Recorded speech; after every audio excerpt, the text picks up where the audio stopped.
პრინციპში არა ვართ უკმაყოფილო ჩვენი მამებით, ანუ მხედველობაში მაქვს შაქრიანი დიაბეტის მქონე პაციენტის მამებით,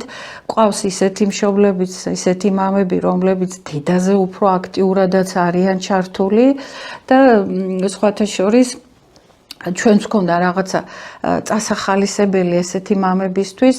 14 ნოემბერი არის დიაბეტის საერთაშორისო დღე და ყოველ წელს ჩვენი კლინიკა ამ დღეს აღნიშნავს სხვადასხვა ტიპის აქტივობებით, გვაქვს იქ დაჯილდოვებები, საუკეთესო შაქრის მაჩვენებელი, ვისაც აქვს საუკეთესო მოკლედ პაციენტი, ყველაზე პატარა პაციენტი და ერთ-ერთ წელს მქონდა ესეთი ნომინაცია საუკეთესო მამა. ანუ საუკეთესო მამაში ხა ჩვენ მხედველობაში ქონდა ის მამა, რომელიც